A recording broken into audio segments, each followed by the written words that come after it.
안녕하세요. 고민하다가 용기를 내서 제 이야기를 언제나 즐겨 찾고 있는 사연에 빠지다의 사연으로 신청해 봅니다. 제가 자식이 둘인데 그간 자식들과 친하고 편하게 지내는 엄마라고 스스로 자부해왔건만 어제는 오랜만에 둘째하고 서로 언성을 높이며 싸웠습니다. 자식 농사라는 것이 결코 쉽지가 않네요. 세상에 그 어떤 것보다도 제 마음대로 안 되는 게 바로 제 배로 낳은 제 자식들 같습니다. 제 친정엄마의 심정을 이제서야 조금은 알 것 같달까요? 그렇다고 해도 친정엄마께서 자식 문제로 마음고생하신 거에 비하면 저는 아직 아무것도 아닐 듯 싶네요. 제가 지금처럼 눈가에 자글자글한 주름이 잡히기 이전의 일이었습니다. 저는 남편과 우연히 만남을 가졌다가 그대로 연인으로 관계가 발전하였고 서로 잘 맞아서 시간이 지나자 결혼까지 꿈꾸게 되었습니다. 사실 저는 남편 말고 다른 남자를 주선받기로 했었어요. 그건 남편도 마찬가지였는데요. 상황이 기가 막히게 꼬이게 되면서 잘못 서로를 만났던 거죠. 잘못된 만남이 불러온 특별한 인연이었어요. 그래서 저와 남편은 더욱 서로에게 급속도로 빠져들었던 것일지도 모르겠습니다. 하지만 시댁에서 저는 환영받지 못했어요. 우선은 시어머니께서 저를 마음에 안 들어 하셨거든요. 네 동생은 그렇다 쳐도 너는 장남인데 이러면 안 되지. 네가 집이 있고 땅이 있는데 그렇게 잘난 사내가 만나서 결혼하겠다는 여자가 고작 저런 거야? 우리 집안 장남이 나를 이렇게 실망시켜도 되는 거니? 어머니, 대체 무슨 말씀하시는 거예요? 제가 집이 어디 있고 땅이 어디 있어요. 제가 모르는 부동산이 갑자기 생겨있나 보죠. 왜 없어? 넌 장남이니까 이 집이 훗날 네 집 되는 거고, 그리고 조상 땅인지 나발인지 하는 거 왜 그거 있잖아. 저는 또 무슨 말씀하시나 했더니 그런 거였어요? 어머니하고 아버지 집이지 이게 어떻게 제 집이에요. 그리고 그 땅 저희 집에 몫이 떨어질지 장담도 없는데 완전히 기약 없는 이야기인데 그걸 두고 제 땅이라뇨. 그건 아예 말장난도 안 됩니다, 어머니.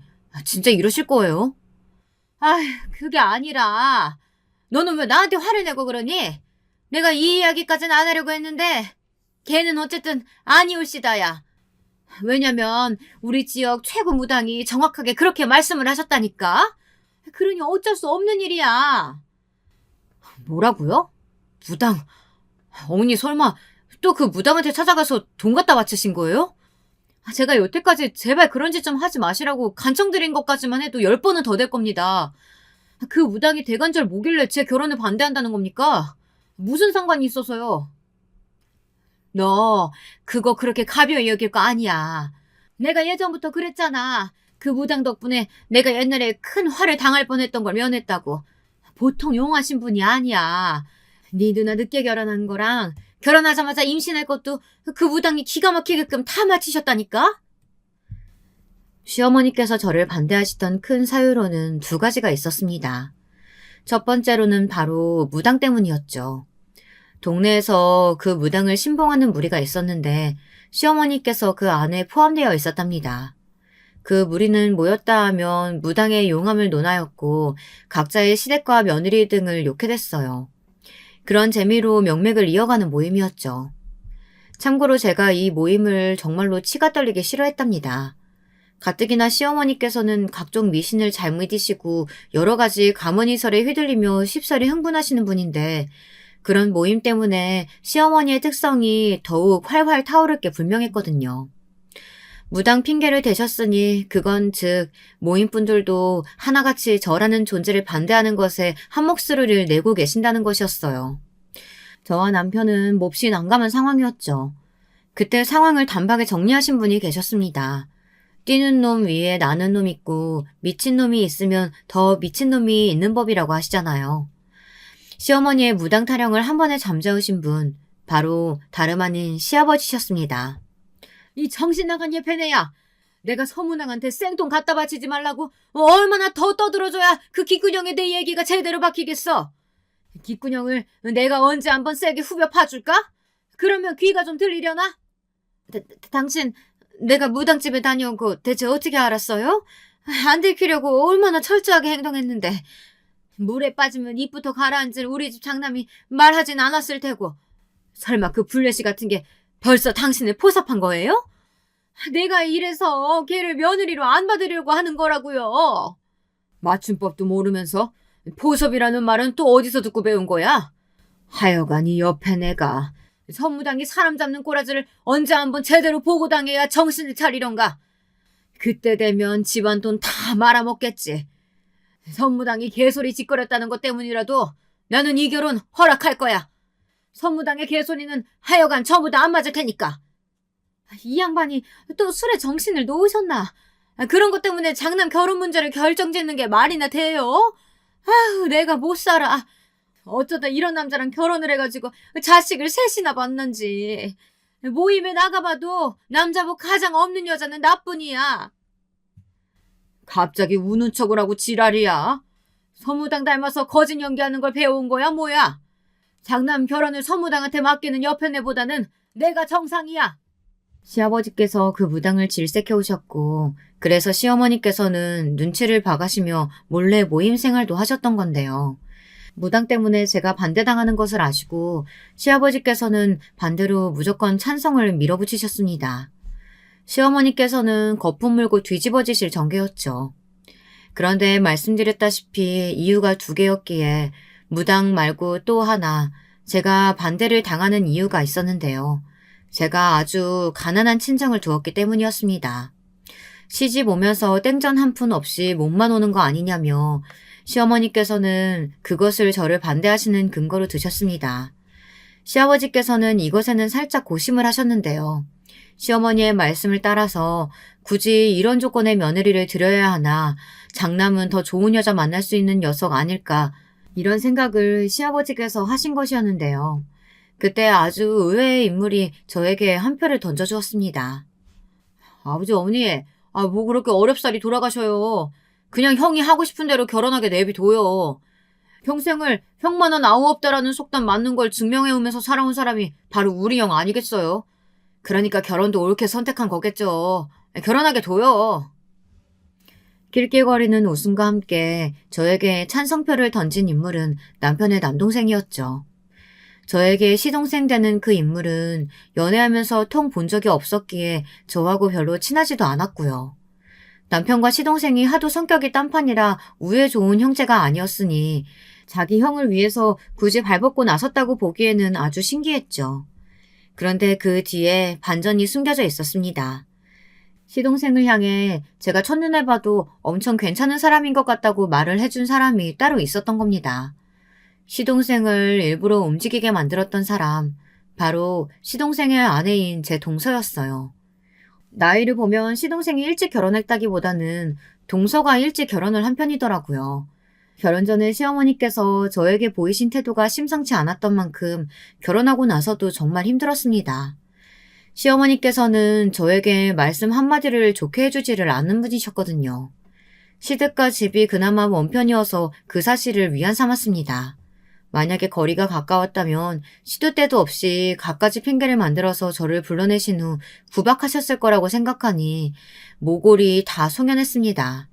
저도 제법 강단을 부릴 줄 아는 사람이라고 스스로 생각을 해왔건만 시어머니와는 체급이 달랐습니다.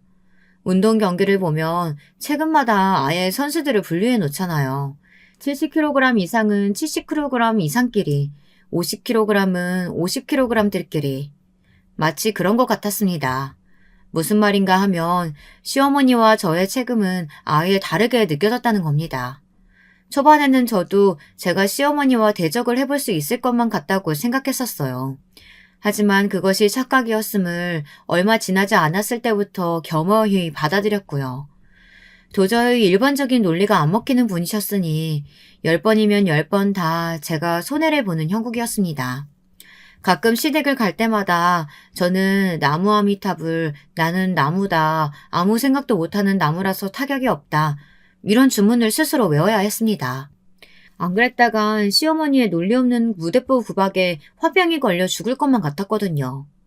남편과 결혼하기로 마음을 먹었던 죄, 찢어지게 가난한 친정을 둔 죄, 이런 죄 때문에 대가를 치르는 거라 여기며 눈물을 참는 나날을 보냈습니다. 그 망할 놈의 모임인지 뭔지 하는 것만 다녀오시고 나면 특히나 며느리들을 쥐잡듯이 하셨죠. 별것 아닌 걸로 생트집을 잡으며 소리를 지르셨고 온갖 잡일도 다 시키셨습니다. 당신의 아들들에게는 못하는 소리를 며느리들에게 다 해대셨죠. 저는 부글부글 끓는 속을 견디면서 한 가지 신기한 점을 발견했습니다. 동서 말이에요.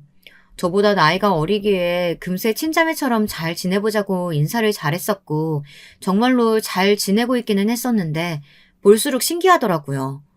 분명 겉으로 보기에는 여렸기 때문입니다. 잔소리 폭탄 한 번만 맞아도 눈물을 쏟을 것처럼 생겼어요. 말투도 나긋나긋했고요. 목소리도 항상 크지 않았습니다. 좋게 쳐주자면 유쾌한 성격의 시동생과는 대비가 되었죠. 동서는 조용조용했으니까요. 그런데 저는 시어머니 때문에 속이 터질 것 같아 죽을 지경일 때도 동서는 초연했어요. 그게 볼수록 신기했고 친정 부모님도 돌아가셔서 이미 안 계시다고 하던데 도대체 어떤 인생을 살아왔는지 궁금해졌습니다. 동서의 초연한 눈빛은 모르기는 몰라도 인생을 거의 다 살아서 많은 것을 알아버린 그런 눈빛처럼 제 눈에는 보였거든요. 동서에게 어느 날 어떻게 살아왔는지 가장 궁금한 사람이 바로 동서라고 하자 제가 봐온 것 중에 가장 크게 웃었습니다. 제 말이 웃겨서 웃는 거냐고 했더니 그게 아니라 제가 자기에 대해 궁금해하는 것이 즐거워서 그렇다고 했어요. 동서는 저를 처음 봤을 때부터 마음에 들어 했다네요. 무당 이야기를 시아버지께 흘린 것도 그 범인은 동서였던 거예요. 안 그랬으면 제가 시어머니의 반대에 부딪혀 끝내 결혼의 문턱을 못 넘을 것 같아서 그랬다고 했습니다. 제가 그 비화를 듣고 깜짝 놀랐죠. 설마 뒤에서 동서가 그런 일을 행했을 줄이야. 그것보다 저는 결혼 전에 시댁에 들릴 때 동서를 본 적이 없었건만 저를 알았다는 것도 놀라웠죠. 그날 어머님이 멸치 다듬어 놓으라고 시키셔서 저는 다용도실에서 계속 조용히 그것만 하고 있었거든요. 그래서 아마 제가 시댁에 와 있는 줄은 형님이 모르셨던 것 같아요. 저는 아주버님께서 데리고 오셨다는 분이 어떤 분인지 너무 궁금한 나머지 몰래 거실 쪽을 엿봐서 형님을 진작에 확인했었지만요. 어머, 그랬었어? 나는 전혀 몰랐어. 근데 동서, 내가 알면 알수록 의외성이 엄청 많이 보이는 사람이 바로 동서 같아. 본인도 그렇게 생각하지? 어린 시절도 왠지 비범했을 것 같아. 어린 시절이요? 그냥 평범했어요. 그래서 어렸을 때는 집이 무척 행복했던 것 같아요. 어린 시절의 기억이 인생에서 가장 행복했네요. 형님은요? 어렸을 적에도 지금처럼 인상이 사람 좋고 수더분하셨을까요? 에이, 내가 무슨 인상이 그래. 동서, 나 놀리는 거지. 나는 서글프게도 예나 지금이나 친정이 찢어지게 가난했기 때문에 별다른 어린 시절 추억은 없는 것 같아. 배고프고 힘들고 그런데도 부모님께든 투정 부리기 싫었으니까 자식들끼리 똘똘 뭉쳐서 배고픈 걸 잊고자 농당 따먹기나 실없이 해대고 뭐 그런 일상이었지. 거의 매일이 비슷했어. 아, 맞아. 형님은 친정 형제분들이 있으시다고 그랬죠? 오남매시잖아요. 좋겠어요. 너무 부러워요. 아유, 뭐가 부러워. 오남매 전부 성공 못하고 지지부진하게 사는 것도 재주라면 재주야.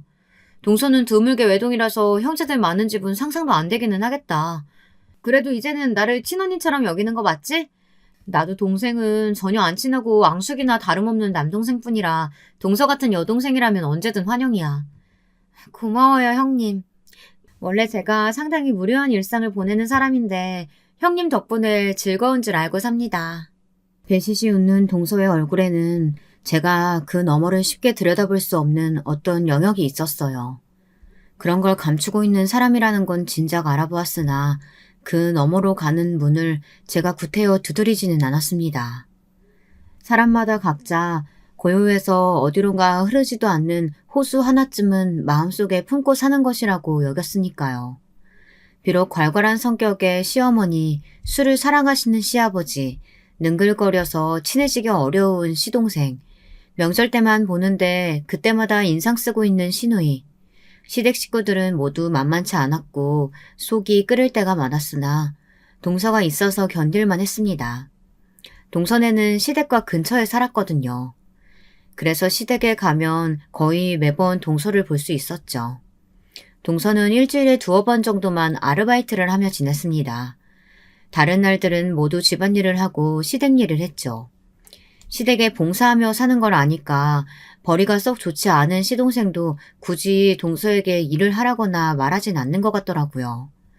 시어머니께 항상 당하고 사는 것 같아도 기색은 늘 초연했던 동서는 돈을 그렇게 적게 버는데도 늘 돈 얘기가 나올 때 무덤덤한 모습을 보여 저를 또 한 번 놀래켰던 것 같아요. 돈을 못 벌어도 저렇게 의연한 동서의 모습이 좋아 보였죠. 그리고 동서는 항상 자기를 높게 쳐주는 제가 신기하다고 했습니다. 평생 살면서 남들에게 좋은 점수를 받아본 역사가 없었는데 제가 처음이라고 했죠. 저는 동서를 저평가해온 사람이 오히려 신기한 종자들이라고 생각을 했었네요. 남편과는 잘 지냈어요. 서로가 꽤 잘 맞는 상태였습니다. 결혼 생활도 평탄하게 이어갔고요. 기다리던 임신이 되었을 때는 날아갈 듯이 기뻐서 서로를 얼싸안고 눈물을 찔끔 흘리기도 했었죠. 남편과 결혼하기를 정말 잘했다고 생각했던 순간 중 하나였네요. 하지만 저희 부부에게 안배되어 있던 것이 비극이었더라고요. 저는 만삭이었고 예정일을 며칠 앞두고 있었는데요. 태어날 아기를 기다리며 돈을 더 벌기 위해 무리하게 야근을 자청했던 남편이 늦은 시각에 퇴근을 하다가 깜깜한 길에서 뺑소니 차량에 치여 생을 마감했습니다. 저는 믿을 수 없어서 처음에 눈물도 못 흘리고 있다 극심한 통증을 느끼며 분만실로 이송되어 갑작스럽게 아기를 출산할 때 미친 듯이 울었습니다. 세상이 떠나가라 울었던 것 같네요. 그래서 아기를 낳자마자 혼절했답니다. 모든 기력을 쏟았기 때문이었고 저는 무려 나흘이 지난 뒤에야 깨어났어요. 그리고 저는 일반 병실로 옮겨지자마자 시어머니께 뺨을 맞았습니다. 내가 이래서 너는 안 된다고 했잖아. 용한 문학이 너 반대한 것에는 다 이유가 있었던 거야. 간호사가 놀라서 비명을 지를 정도였죠. 다른 시댁 식구들은 저를 원망하는 시어머니를 아무도 말리지 않았어요. 하지만 딱 한 사람, 동서가 간신히 시어머니의 팔을 잡고 저지했습니다. 시어머니께서 몸부림치시는 바람에 동서는 바닥을 나뒹굴었으나 그래도 꿋꿋하게 일어나서 다시 시어머니를 말리더라고요. 저조차 시어머니를 말릴 수 없어서 그냥 맞을 수밖에 없었으니 동서에게 미안하고 고마웠습니다. 그 모습을 보며 저는 뜨거운 눈물을 흘렸습니다.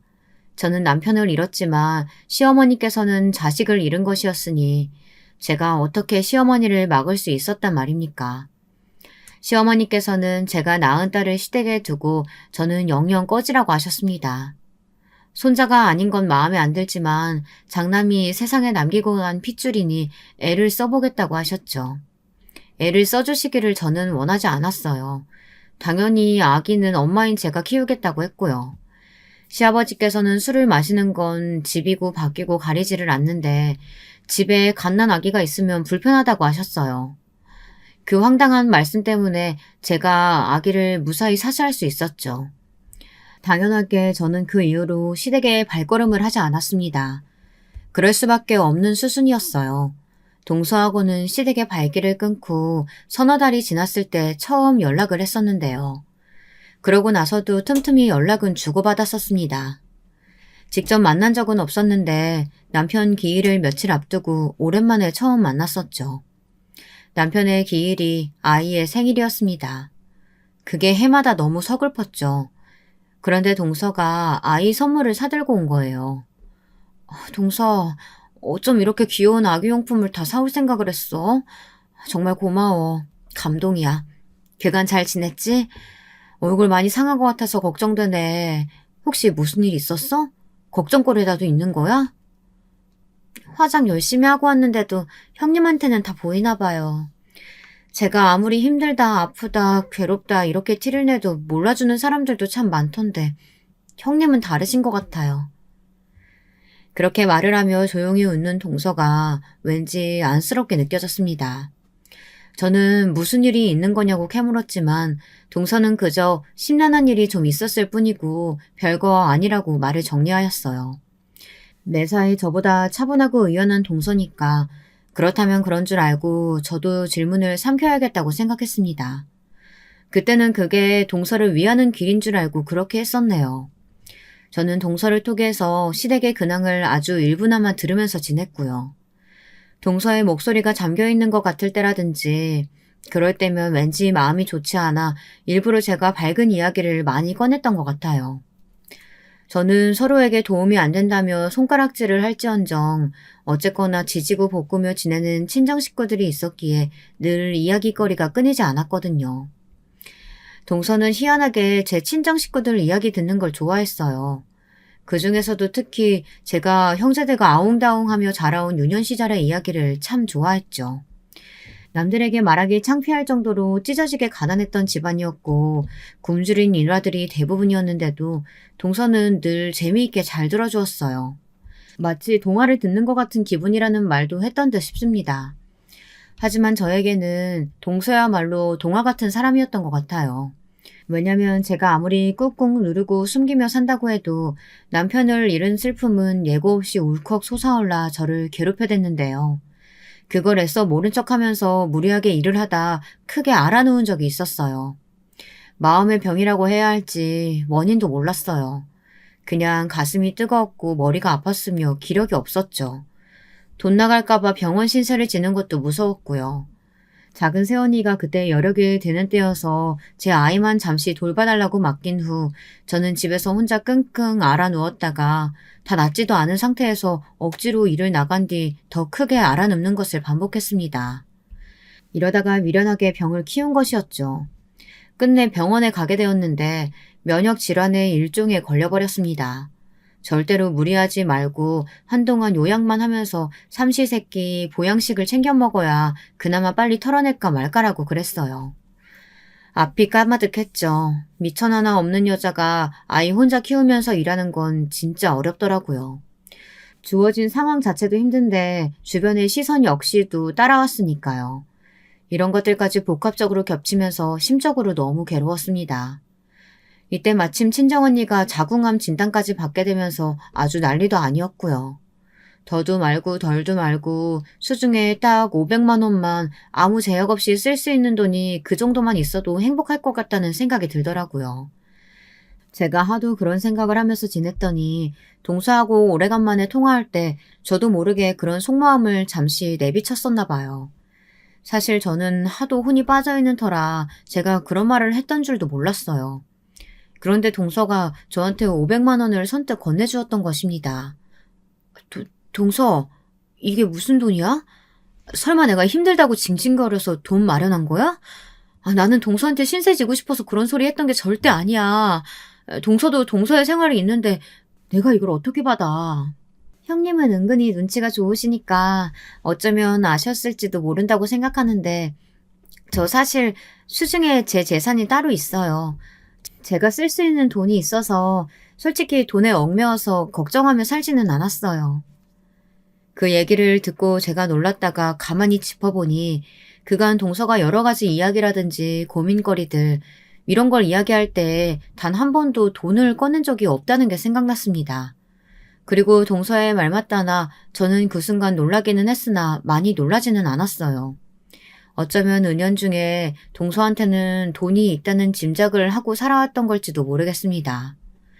어쨌든 갑자기 이 돈을 어떻게 받나 싶었는데 동서가 하도 완강하게 해서 받고 말았죠.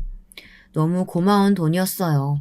제가 힘들어서 무너져 내렸을 때 누군가가 대가 없이 이렇게 선뜻 도움을 주었다는 것 자체가 감동이었습니다. 그 돈으로 허튼 짓은 조금도 하지 않고 싶어서 저는 건강 회복에 힘쓰며 마음을 편안하게 지내는 것에 노력하는데 그 돈을 썼어요. 떨이 세일할 때가 아니면 안 사 먹었던 과일도 좋은 걸로 골라다가 사 먹었고요. 사치인 것 같아서 참았던 영양제 구입도 한 통 했습니다. 무엇보다 아이가 신선한 재료를 사다가 직접 아이한테 먹거리를 만들어 주었죠. 그러면서 일상의 소중함을 느꼈고요. 다시금 달리고자 하는 용기가 생기더군요.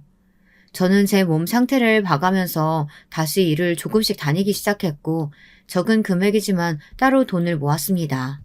다 모으면 주려고 했는데 제 처지가 부족했던지라 따로 모인 금액이 200만 원이 달성했을 때 그걸 동서한테 보내주었어요. 동서, 나머지는 내가 천천히 갚을게. 형님, 안 갚으셔도 되는 돈이에요. 아시잖아요. 그런데 왜 힘들게 갚으세요? 이게 당연한 거니까. 받았으면 갚는 게 인생의 지당한 도리 아니겠어?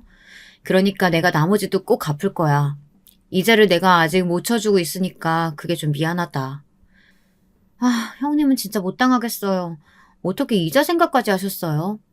하지만 원금이면 모를까 이자는 절대로 안 받을 거예요. 이건 진심이에요. 동서의 목소리에서 어마어마한 고집이 느껴지는걸? 이자 내는 것도 쉽지 않겠어.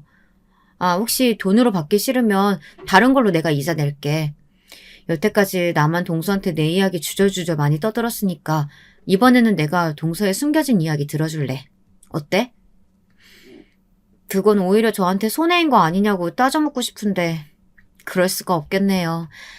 저는 제 이야기를 듣고 싶어하는 사람은 세상에 아무도 없을 거라고 생각해서 과거를 가슴속에만 묻고 살아왔거든요.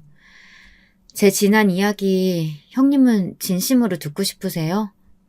물론이지. 내가 예전에도 한번 그랬었잖아. 어떤 인생 살아왔는지 내가 가장 궁금한 사람이 바로 동서라고. 저는 그날 차마 알지 못했던 동서의 이야기를 들었습니다. 아주 한참이나 베일에 가려져 있던 동서의 친정 이야기를 접할 수 있었죠. 유쾌한 호기심으로 가득 찬 채 이야기를 듣기 시작했던 저는 어느새 싸한 가슴을 아는 채로 동서의 목소리에 귀를 기울였던 것 같아요. 다 듣고 나니까 정말 많은 생각이 들고 있었죠. 대체 사람은 저마다 얼마만큼의 이야기들을 감추며 살아가는 걸까? 이런 깊은 궁금증도 들었고요. 이틀 정도는 동서의 이야기를 곱씹느라 밤에 잠도 설쳤습니다. 선뜻 동서에게 다시 먼저 연락을 해볼 엄두가 나지 않았어요. 참으로 못나게도 제 그릇이 딱 그 정도였던가 봅니다. 그리고 며칠 뒤 동서에게 연락을 해보려고 마음을 먹었던 날 저는 연락 한 통을 받게 되었습니다. 동서가 세상을 떠났다는 부고였어요. 귀가한 직후 연락을 받은 저는 거실에서 쓰러져 통곡을 하였습니다. 지난 며칠이 미친 듯이 후회되어서였죠. 왜냐하면 동서는 스스로 생을 마감했기 때문입니다. 만약에 제가 먼저 연락을 했었다면 동서가 그런 선택을 안 했을지도 모른다는 생각에 정말 미칠 것만 같았어요. 수년간 친하게 잘 지내놓고서 동서에게 많은 도움을 받아놓고서 정작 저는 동서를 끝끝내 잘 알지 못했으며 동서를 도와주지도 못했다는 생각이 들었습니다. 동서의 마지막 가는 길은 조촐했고 단촐했으며 조용했습니다. 마치 생전에 동서가 고요하게 짓던 미소처럼 꼭 그랬습니다. 시동생은 충격에 빠진 건지 말수 많던 사람이 내내 입을 꾹 다물고 있었고요. 오래간만에 뵙는 시어머니께서는 머리가 아프시다며 계속해서 인상을 쓰고 계셨어요. 얼굴을 비친 시누이는 계속 무표정이었죠. 그리고 시아버지께서는 자꾸 혀를 끌끌대시며 술을 찾으셨고요. 저는 이 사람들이 그나마 진심으로 동서를 애도하고 있기를 눈물로 바랬습니다. 그리고 동서는 이미 떠났지만 저는 동서를 당최 어떻게 보내줘야 할지 갈피를 못 잡고 있었죠. 바로 그때부터 어마어마한 반전이 드러나기 시작했습니다. 동서가 세상을 등지기 전 저에게 남긴 것들이 있었던 겁니다. 처음에 연락을 받고서는 이게 웬 말도 안 되는 일인가 싶었습니다. 제가 생전에 연을 둔 적이 없던 법조계 분이 저에게 연락을 주신 것도 갑작스러웠는데 동서가 저에게 남긴 것을 확인하자 이게 현실이 맞는지 의심까지 들더라고요. 네? 제 동서가 제 앞으로 재산을 남겼다고요? 그걸 세상 떠나기 전에 미리 다 준비를 해놨었다뇨. 저는 동서가 충동적으로 그렇게 떠난 줄만 알았는데 그럼 그게 아니라 아예 떠날 다짐을 다 해놓고 신변 정리를 해왔다는 거잖아요. 게다가 이 막대한 재산은 다 뭐예요? 저는 기쁨보다 앞선 충격으로 머리를 감싸쥐었습니다. 저는 가난하게 자라왔고 배움 역시도 짧은 사람이었어요. 동서에 일전에 저와 만났을 때 무슨 서류를 보여준 적도 있었고 저에게 사인을 하라고 한 적도 있었습니다. 하지만 저는 그게 제가 받은 500만 원에 대한 서류일 거라고 막연하게 그런 짐작만 해서 그게 어떤 것들인지 들여다볼 생각조차 못했어요. 또한 동서가 어째서 그런 복잡한 서류들을 꿰고 있으며 지니고 있는 것인지 궁금해하지도 못했었죠. 제가 아니랬고 바보였던 거예요. 멍청하게 군 결과 동서를 떠나보내고 말았죠. 막대하다 못해서 아예 실감조차 안 나는 200억에 이르는 재산을 보고 구슬프게 울기나 하고 있었습니다. 저는 동서에게 친정 이야기를 들어서 알고 있었죠. 어째서 동서가 이토록 많은 재산을 가지고도 마음속에 깊은 우울과 공허를 떨쳐내지 못했는지 짐작도 가능했고요. 사실 동서는 외동이 아니었습니다. 친정 오빠가 원래는 있었다고 해요. 나이 차이가 많이 나는 그 친정 오빠 때문에 동서의 집안은 쑥대밭이 되었던 것이고요. 동서의 친정 오빠는 자라면서 점차 이상한 말과 생각을 자주 하는 사람이 되어갔다고 해요. 그런 특징 때문에 고등학교 때 학교에서 심한 왕따를 당했던 것이 직격타였다고 하는데 정확한 건 모르겠다고 들었습니다. 그 친정 오빠는 대학을 무려 3수를 했었다네요. 그 3년이 동서에게는 지옥이었죠. 아, 시끄러워. 너 방금 숨소리 너무 크게 냈잖아. 너 때문에 문제 하나 날렸어. 오늘 공부 다 망쳤다고. 어떻게 책임질 거야? 짜증나 미치겠네. 동서가 집에서 약간의 소음만 내도 친정오빠는 마치 미친 사람처럼 발작을 해댔습니다. 덩치가 아담하고 마른 체질인 동서에 반해 그 친정오빠는 체형이 뚱뚱했다네요. 손발도 컸고요. 그런 친정오빠한테 뺨이라도 한 대 맞으면 몇 시간은 귀가 울려서 소리도 잘 안 들리고 머리가 어지러워서 동서는 책의 글자가 안 보일 정도였습니다. 그 친정오빠가 재수학원을 안 다녔냐고요?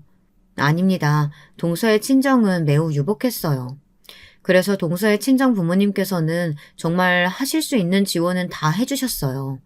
그런데 가끔 가다 그곳이 숨 막힌다고 하면서 그 친정오빠가 집에 막무가내로 왔던 겁니다. 집에 오면 반드시 그런 예민함을 드러냈었고요. 동서는 예민한 그 친정오빠에게 맞고 살면서 눈치를 보게 됐고 조용히 하는 법을 익혔고 소극적인 성격이 되어갔다고 합니다. 그 친정오빠가 집에 있을 때면 마음대로 웃는 것조차 못하는 자기 처지가 서러워서 동서는 슬펐다고 해요.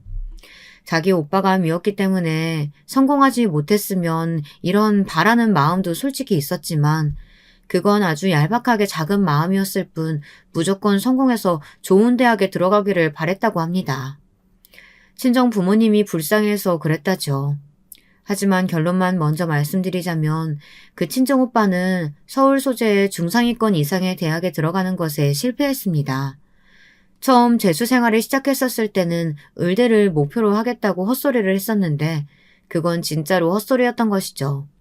어림도 없는 이야기였다네요. 동서의 친정 부모님께서는 절망적인 삼수 결과에 실망을 하시면서도 괜찮으니까 지방의 탄탄한 대학 아무 곳이라도 가면 될 일이라고 하셨습니다. 하지만 그 친정오빠는 기상천외한 반응을 보였죠. 지방? 지방의 아무 곳? 아무 대학? 아빠 엄마는 나를 고작 그 정도로 보시고 있다는 거죠? 나는 버리는 자식이라 이거잖아요. 네, 잘 알겠습니다. 어차피 버림받은 자식이니까 뜻대로 안 살아드릴게요. 그딴 지방 대학? 공짜로 다녀달라고 그쪽에서 저한테 절을 해도 안 가요. 나는 그런 데나 다닐 인재가 아니니까. 진작 정신 상태가 별로인 줄은 알고 있었지만 그 순간에 진짜 자기 오빠가 미친 게 확실하다는 생각이 들었다고 동서는 회상했어요. 자기 오빠가 말하는 것도 그렇지만 눈빛이 반쯤 돌아 있었다고요. 소름이 끼쳤다고 합니다. 대학도 안 가고 동서의 친정오빠는 찌꺼기 잉여 같은 생활만 계속했어요. 그때는 남자 나이 30이면 대부분 결혼을 하던 시절이었어요. 하지만 동서의 친정오빠는 나이 30일 때 무직이었으며 대학도 안 나온 고졸이었고 군대를 공익으로 다녀온 게 인생의 최대 업적이며 여자를 만나본 경험은 단 한 번도 없었습니다. 사회활동 경력 역시도 없었죠. 억지로 등을 떠밀려서 몇 번 아르바이트를 나가본 적이 있었는데 그때마다 둘 중 하나였어요. 사장하고 싸우거나 손님하고 싸우거나. 동서의 친정아버지가 한 번은 오랜 지인께 부탁을 드려 그분이 운영하시는 공장에 그 친정오빠를 보내본 적이 있었는데요. 그랬다가 어떻게 됐는 줄 아세요? 하마터면 동서의 친정아버지가 오랜 의리를 이어왔던 지인분에게 절연당하실 뻔했습니다. 그 정도였다고 해요. 그런 수준으로 동서의 친정오빠는 구제불능이었습니다. 동서의 친정 부모님께서는 그래서 재산을 감추며 사셨다고 해요. 가뜩이나 망나니 같은 아들이 재산만 믿고 거드름을 피우며 더욱 아무것도 안 할까봐 걱정이 되셨기 때문이죠. 그런 자기 부모 속도 모르는지 친정오빠는 결국 거나하게 사고를 쳤습니다. 당시에 유행하던 컴퓨터 게임에서 알게 된 사람과 현실 속에서 진짜로 만났는데 그 상대가 여자였던 거예요. 난생 처음으로 자기한테 호의적인 여자를 만난 그 친정오빠는 정신을 못 차렸습니다. 그 여자를 만나겠다고 동서의 친정 부모님께 돈을 엄청 뜯어냈습니다. 거기까지는 그렇다고 쳐요. 하지만 그 여자가 임신을 해버린 건 그렇다고 칠 일도 아니었죠. 심지어 임신 7개월이 되어서야 그 사실이 드러났습니다. 제가 부모님도 일찍 돌아가셔서 안 계시고 일가 친척 아무도 연락하는 사람이 없어요. 혼자 작은 원룸에서 살아왔고요. 아르바이트나 근근히 해왔습니다. 배가 하도 겉으로 안 나와서 임신을 늦게 알았어요. 그 여자의 자기소개에 동서와 그 친정 부모님은 완전히 말문이 막혀버렸죠. 그 친정오빠는 뭐가 그렇게 당당한지 죄송하다는 소리 한 번을 안 했다고 합니다. 가족들만 속 터질 노릇이었죠. 그 여자는 자기가 정신적으로 무척 불안한 상태라고 주장하며 다른 것보다 안정을 취하며 출산 준비를 하고 싶다고 했습니다. 혼인신고나 결혼식 같은 건 아기를 낳고 나서 천천히 해보고 싶다고 했어요. 대체 누구 마음대로 그런 것들을 다 정하는 건지 동서는 어이가 없었죠. 그 친정 오빠가 지원을 해달라고 난리를 쳐대서 동서의 친정 부모님께서는 두 사람이 함께 지낼 투룸 집부터 단기로 일단 구해주셨습니다. 번듯한 곳이었건만 두 사람을 더 좋은 곳으로 마련해줄 수는 없느냐며 툴툴거렸다네요. 자기 오빠의 기행에 면역이 되어 있었다고 생각해왔건만 동서는 피가 거꾸로 솟았습니다. 동서가 이 정도였는데 그 부모님은 어떠셨겠나요? 화병 때문에 쓰러지기 일보 직전이셨죠. 그 여자는 무사히 출산을 했습니다. 그리고 딱 일주일 뒤에 도망을 갔습니다. 그 미친 여자는 쪽지에다 사실 저는 불치병이라서 아기를 키울 수 없습니다. 하늘에서 아기를 응원할게요. 이딴 소리를 휘갈기고 떠났어요. 불치병 같은 개소리에 결국 동서의 친정엄마께서는 쓰러지고 마셨고요. 동서는 더 이상 참을 수가 없었죠. 제발 그만 좀 해. 이게 다 오빠 때문이야. 항상 세상 탓하고 세상 원망만 해왔지. 그런데 아니야. 정답은 오빠야. 오빠 때문에 다 이렇게 된 거라고. 만약 오빠만 없었잖아? 그럼 우리 가족은 정말 완벽했을 거야. 오빠라는 오점이 모든 걸 망쳐놨어. 차라리 삼수 망쳤을 때 그냥 죽지 그랬어? 그때 왜 안 죽은 거야? 그때 오빠만 죽었어도 아버지, 엄마, 나 모두가 고통받지는 않았을 거야. 오빠 때문에 우리는 친척들하고도 못 만나며 살고 있잖아. 어떻게 책임질 거야? 당장 어떻게든 책임져. 그리고 책임질 자신 없으면 차라리 죽어. 그게 가장 오빠가 이 세상에 도움되는 길이니까. 동서가 살면서 그때만큼 정신이 또렷한 적이 없었다고 해요. 그 순했던 동생이 부릅뜬 눈으로 이를 바드득 가며 말하자 그 친정오빠는 넋이 나가버렸습니다. 그러더니 이튿날 술을 마시고서 집에 불을 질렀습니다. 아기가 있는 방에서 방화를 했어요. 아기와 함께 죽을 작정이었던 겁니다. 동서의 친정아버지께서 귀가하시다 현장을 보셨고 몸을 던져 아기만이라도 구하려고 하셨지만 이미 늦은 뒤였죠.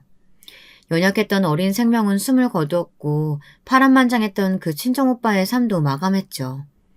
병원 생활을 하고 계셨던 동서의 친정엄마께서도 이 소식을 듣고 오열을 하셨고요. 건강 상태가 급속도로 더욱 악화되었습니다. 화재 현장에서 많이 다치셨던 동서의 친정아버지께서는 후유증을 앓다가 돌아가셨습니다. 몇 달 후 동서의 친정엄마께서도 숨을 거두셨고 이때 동서의 나이 고작 22살이었어요. 저는 여기까지만 동서의 입에서 직접 들어 알고 있었으나 친정의 재산을 물려받은 것도 그 시점이었다는 건 이제야 알게 된 바였습니다. 도저히 충격이 가시지 않던 저에게 또 하나 놀라운 반전이 날아들었습니다. 동서가 저에게 남긴 유서가 따로 있었던 건데요. 죽기 전에 저희 집 주소로 따로 붙였던 그 유서에는 상상도 못했던 전말이 담겨 있었습니다. 시동생, 인상부터 한량 같고 날티가 나더니 역시나 그랬었나 보더라고요. 동서를 두고 상습적인 바람을 피워왔다고 했어요. 자기가 편하게 바람을 피우고 싶기 때문에 동서한테 일부러 돈 벌러 나가라는 찍소리 한 번 안 한 거라고 하더군요. 동서는 시동생이 바람을 계속 피워대는 걸 알고 한 남자의 아내로서 자존심과 자존감이 동시에 박살났다고 했습니다. 심적으로 힘든 동서를 시어머니께서는 쉬지 않고 괴롭히셨고요. 심지어는 시동생이 바람을 피운다는 걸 알면서도 시어머니께서는 너는 집에서 밥이나 안 치고 살면 된다고 동서에게 거듭 강조하시며 윽박을 지르셨다고 합니다. 걸핏하면 동서의 뺨을 때리거나 발로 차기도 했으며 모욕을 주는 건 숨쉬듯이 자주 했다고 해요. 시어머니께서는 제가 남편과의 사별 이후 시댁의 발길을 끄는 이유로 더욱 악랄해지셨던 겁니다. 동서가 당한 일들을 읽으며 피가 거꾸로 솟고 있는데 시아버지의 대목에서 저는 가장 끔찍함을 느끼며 분노로 두통까지 앓았습니다. 술을 사랑하셨던 시아버지께서는 나이가 들어가심에 따라 술에 취하면 천지분간을 못하게 되셨는데 그러면서 시댁에 들렀던 동서를 향해 몹쓸 손길을 뻗치기도 하셨던 겁니다. 수치심을 느낀 동서는 살 의욕을 못 느끼게 되었고 이렇게 살아봤자 뭘 하겠냐며 죽음을 준비하게 되었던 겁니다. 형님이 갚아주신 200만 원은 제가 살면서 손에 쥐어본 돈 중에 유일하게 저를 행복하게 만든 돈이었어요. 200만 원으로 저에게 주신 행복, 그 값으로 200억을 형님께 드리고 떠납니다. 저는 가지고 있어봤자 단 한순간도 행복해 본 적이 없던 돈이에요. 부디 이 돈으로 저 대신해서 그 사람들에게 복수해 주시겠어요? 제가 마지막으로 부탁드려요. 저에게 망설일 이유 따위는 존재하지 않았습니다. 동서가 떠난 날짜부터 3개월을 꼬박 깊은 슬픔으로 경건하게 애도의 기간을 가진 저는 움직이기 시작했어요. 복수의 때였습니다. 돈의 힘이란 대단하더군요. 전문가들을 수족처럼 부릴 수 있으니 말입니다. 사람을 써서 알아보니까 시동생에게는 정말로 여자가 있었는데 동서가 세상을 떠나기 전부터 만남을 이어왔던 한마디로 상간녀였어요. 웃긴 건 그 상간녀 이전에 또 다른 상간녀들도 있었고요. 시동생 놈이 아주 말종이었던 거죠. 상간녀가 성미가 급하고 귀가 팔랑거리는 사람이라는 정보를 입수했습니다. 그래서 상간녀에게 시동생이 마치 동서를 직접 죽인 것처럼 그걸 슬쩍 고발한다는 취지의 내용을 적어 익명으로 보냈습니다. 동서는 억울하게 스스로 생을 마감한 것처럼 포장된 것이지만 실상은 다혈질인 시동생이 사건을 벌인 것이라고 적혀 있었는데요. 그걸 보고 상간녀는 경악을 했죠. 한편 시동생에게는 상간녀가 다른 남자들을 여러 동시에 만나는 것처럼 증거를 조작해 꾸민 뒤 익명으로 소포를 보냈습니다. 시동생은 눈이 돌아가서 상간녀에게 어떻게 된 거냐고 무섭게 따져댔죠. 그러자 상간녀가 어떻게 했냐면 도망갔습니다.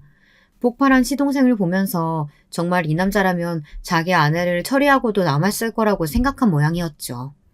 짐을 싹 다 챙겨서 아예 잠적했어요. 동서가 지고지순한 여자라서 골랐다고 했던 시동생은 소유욕 같은 게 강한 남자였습니다.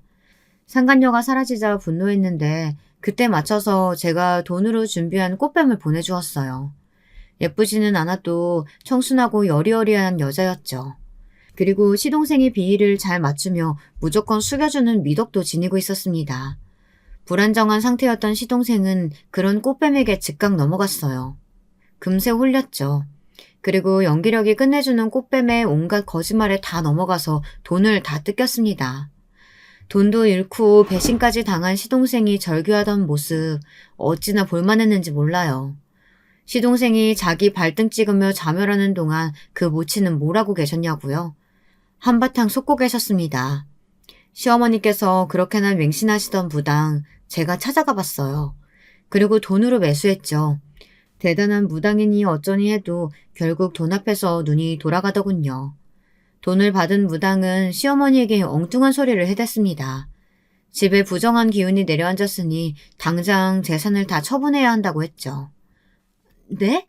지금 재산 다 처분하면 내년 그리고 내후년에 2배, 3배 그 재산이 돌아올 거라고요?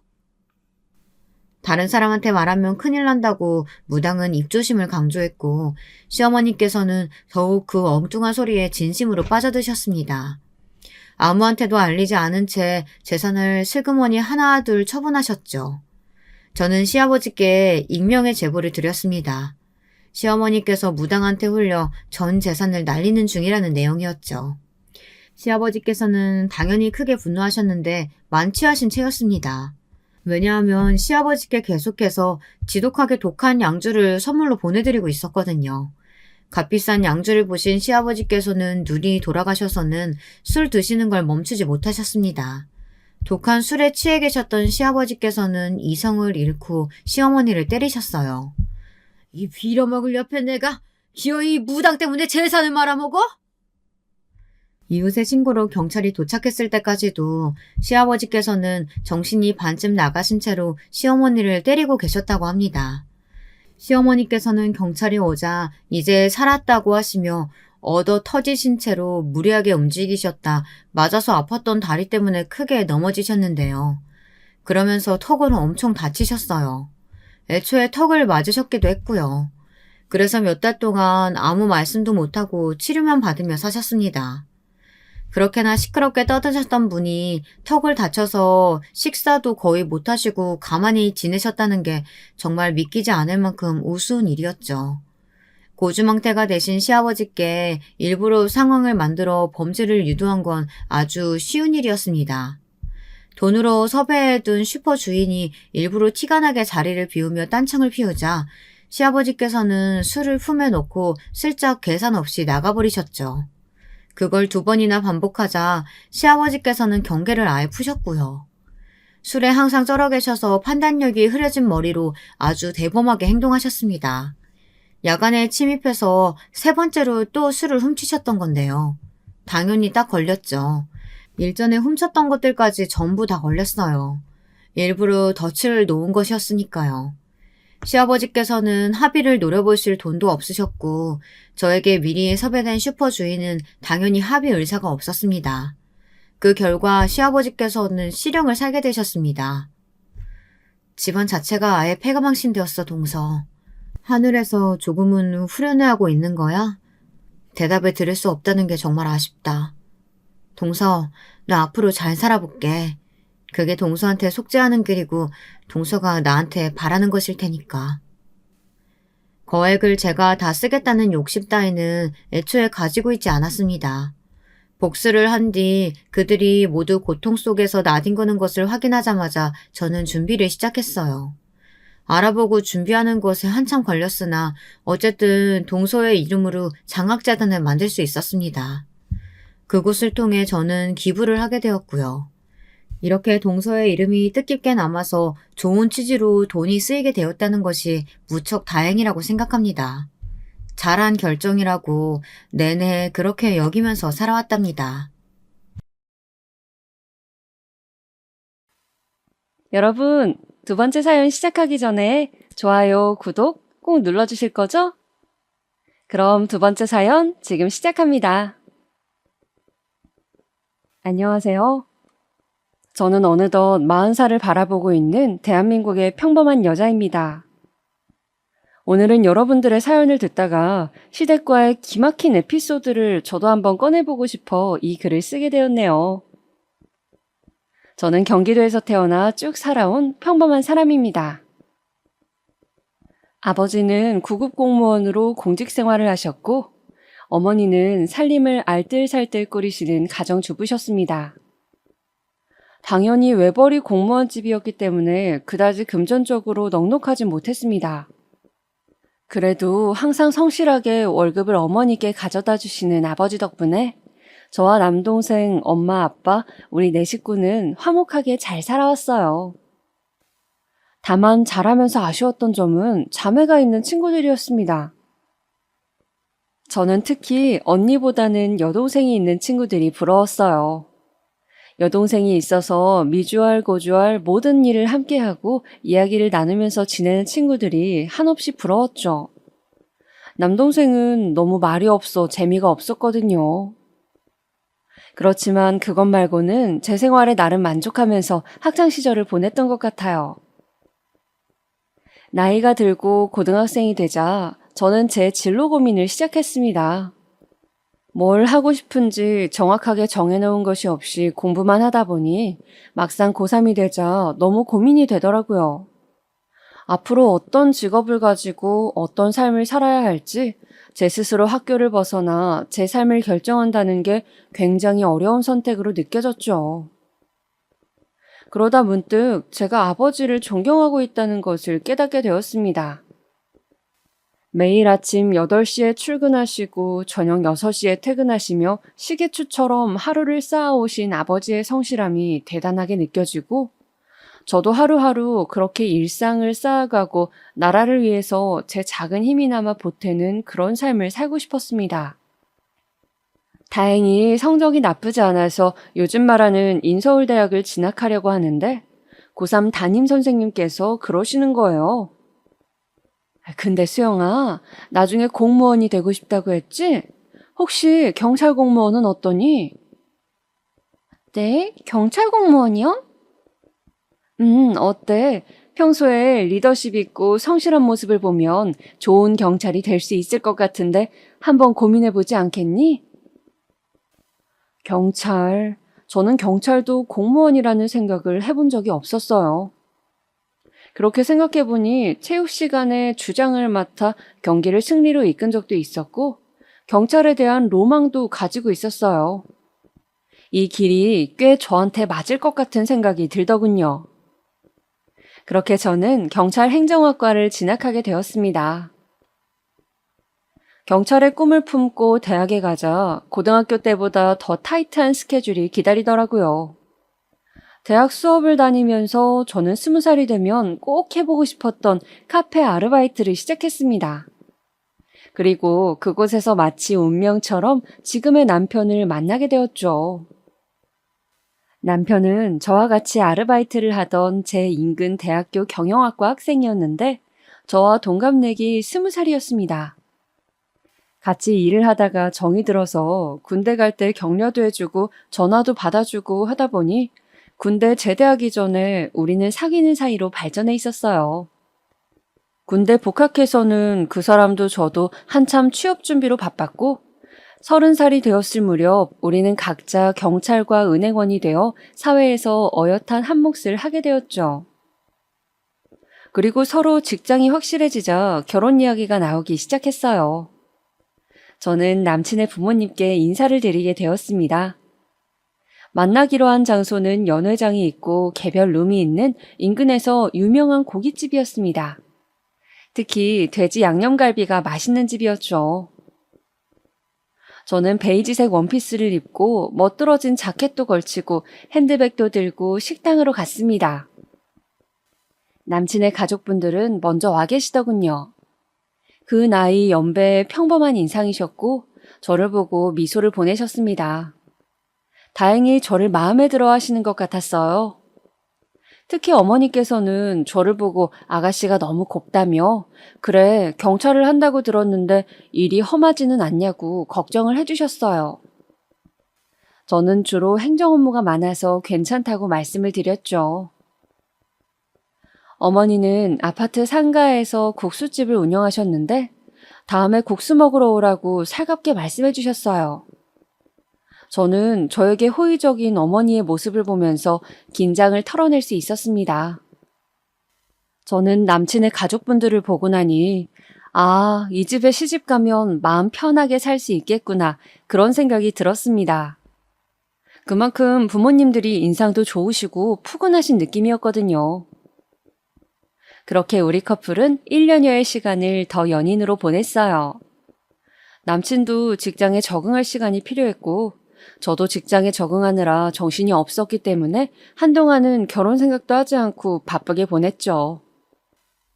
그런데 저희가 그렇게 있는 것이 못마땅하셨는지 양가 부모님들이 계속 둘 다 직장도 안정되어 있는데 그만 결혼을 하는 게 어떻겠냐고 서로 잘 맞고 그런데 괜히 시간 끌면 틀어질 수도 있다면서 재촉을 하셨습니다.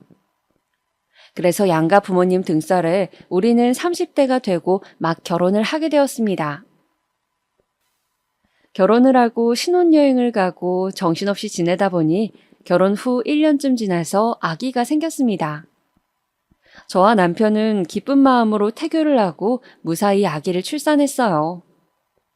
말로만 듣던 출산의 고통은 제가 상상한 것보다 훨씬 더 끔찍했습니다. 무통주사를 맞았음에도 불구하고 정말 사람이 견딜 수 있는 고통의 수준이 아니었어요. 저는 너무 고통스러운 나머지 마지막에 힘을 잘 주지 못해서 굉장히 고생을 했는데 나중에는 아기도 나오지 않고 너무 힘들어서 남편에게 말했습니다. 나 수술한다고 해. 그냥, 산모분의 경우는 수술을 하는 것도 괜찮을 것 같습니다. 지금 좋지 않아요. 그런데 의사쌤도 수술을 권하고 있는 와중에 남편이 갑자기 수술 동의를 망설이는 것이었어요. 그러지 말고 아기한텐 자연분만이 좋다는데 조금만 더 힘줘보면 안 될까요? 네? 자기야, 나 지금 너무 힘들다니까. 그러면 한 번만 더 힘줘보시고 간호사가 올라가서 누를 겁니다. 한 번만 기계식 분만 시도를 해볼게요. 갑자기 산소 호흡줄을 끼고 있는 제 위로 간호사가 올라왔습니다. 그리고 제 갈비뼈 부분에서 아래로 쑥 나고 제 배를 힘껏 누르더군요. 저는 마지막으로 있는 힘껏 힘을 주었습니다. 그 순간 의사쌤은 마치 뚫어뻥같이 생긴 걸로 아기 머리를 붙여 꺼냈어요. 응애! 응애! 그렇게 우리 아기는 우여곡절 끝에 세상에 태어났습니다. 저는 마지막에 남편이 수술을 망설인 것이 좀 섭섭했어서 저는 지나가듯이 한번 물어봤었습니다. 근데 자기야, 아까 왜 수술 동의하는 거 망설였던 거야? 그게 실은 엄마가 점을 보시는 용한 점집이 있는데 우리 아기가 자연분만하고 수술을 할 때 팔자가 많이 달라진다고 해서 무조건 자연분만해야 된다고 했나 봐. 아기한테 수술해서 태어나면 되게 안 좋다고. 그래서 그랬지. 저는 그 말을 듣고 너무 섭섭했습니다. 저는 점을 믿지 않았거든요. 그러니까 지금 점쟁이 말을 듣고 제가 정말 아파서 뒤로 넘어갈 지경이 되었는데도 수술을 망설였다고 하니 어이가 없기도 하고 잘못하면 내가 죽을 뻔했구나 싶기도 했습니다. 어머니가 그렇게 맹신하는 점집이 있다는 것도 마음에 많이 걸렸고요. 왜 무당말을 너무 믿으면 하나부터 열까지 그 무당이 시키는 대로 다 하잖아요. 그런 게 앞으로 살면서 계속 있을 것 같은 느낌이 들었기 때문이죠. 아니나 다를까 어머님 때문에 저는 희한한 것들을 해야 했어요. 대출을 잔뜩 끼고 결혼 3년 차에 집을 샀는데 어머님이 또 그 점집에 가서 들은 대로 처음 집에 들어갈 때 동전을 동서남북으로 던지고 한 번씩 절을 해야 한다고 하셔서 그런 이상한 의식도 해야 했고 또 아기 이름을 지을 때도 제가 생각했던 짓고 싶은 이름을 짓지도 못하고 점쟁이가 말한 이름 중에서 골라야 했습니다. 생각보다 어머님의 맹신은 강력했어요. 해마다 새해가 되면 그 점집에 가는 게 연례 행사이셨고 집안에 어떤 우환이라도 있으면 점괘에 무조건 의존하시더군요. 성당을 꾸준히 가진 않지만 고등학교 때 천주교재단 학교를 나와 세례를 받은 저로서는 마음속에 항상 천주교 신자라는 생각을 품고 있기에 더욱 어머님의 행동은 이해가 되질 않았습니다. 그렇다고 어르신에게 이래라 저래라 할 수도 없는 노릇이어서 저는 적당히 어머님이 꼭 하라고 강조하는 것은 좋은 게 좋은 거라고 하는 신용이나마 하고 어지간하면 점집 이야기는 못 들은 것으로 하기로 했습니다. 그렇게 제가 결혼한 지 3년쯤 되었을 무렵 남편의 남동생인 도련님이 결혼을 한다는 소식이 들려왔습니다. 대학교 동아리에서 만나 친구로 지내다가 사귄 지 1년쯤 되었다는데 여자친구 직업이 의사라고 하더군요. 시부모님은 직업 좋은 며느리가 너무 흡족하셔서 싱글벙글 웃으며 너무 좋아하셨어요. 소위 말하는 사자 직업을 가진 것이니까요. 저도 의사 동서가 기대가 되었습니다. 어떤 사람일지 궁금했어요. 결혼을 하고 싶다고 시댁의 동서가 인사를 오던 날, 저와 신랑도 아기를 데리고 시댁으로 갔습니다. 어머님은 예비 동서가 인사를 온다고 저를 일찌감치 불러 음식을 하셨는데 무슨 잔칫날도 아니고 잡채 전에 난리가 났습니다. 의사 동서에 대한 기대감으로 어머님은 들떠 계셨죠. 예, 직업이 의사면은 맛있는 것도 많이 먹고 그러겠지?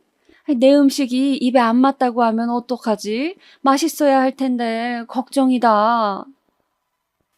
어머님 며느리 들어오는 건데 뭘 그렇게 신경을 쓰세요?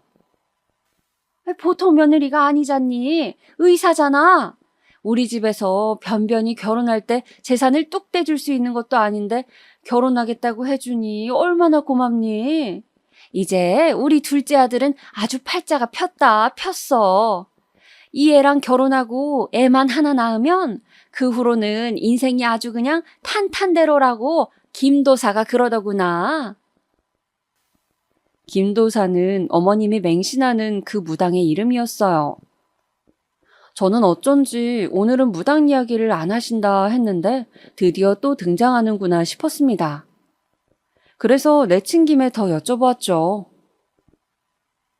그럼 어머니, 저는 둘째를 내년에 낳는 게 좋대요?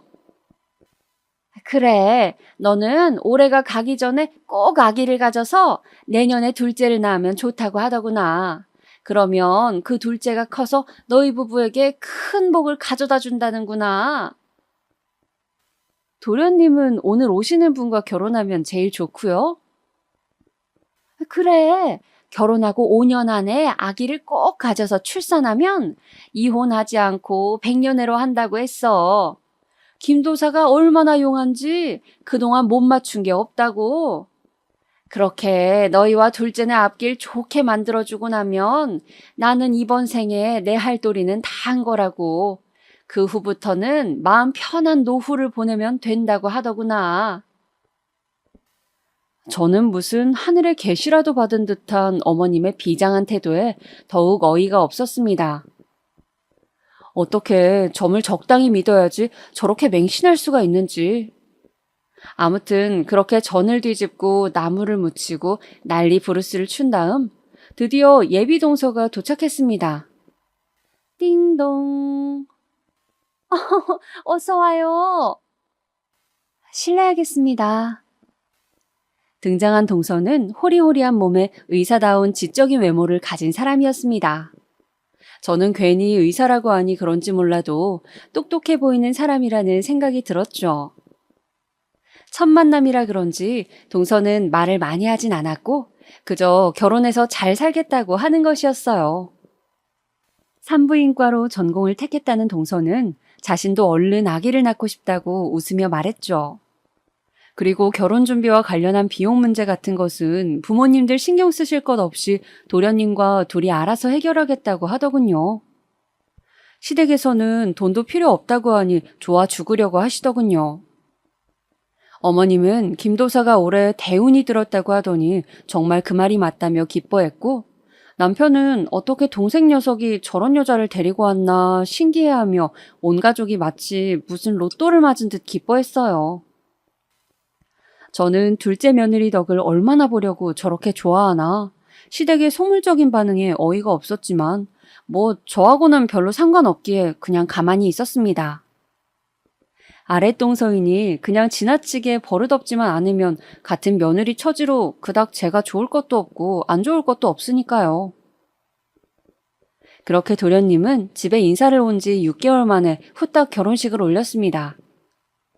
결혼식을 마치고 신혼여행을 다녀오고 집안 행사들에서 저는 동서와 좀 교류를 할 수가 있었어요.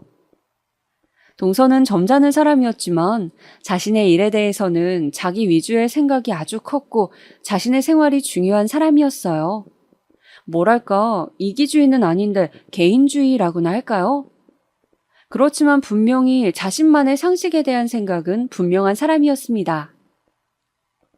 어머님의 김도사 맹신에 대해서 저는 살짝 동서의 의견을 물어봤어요.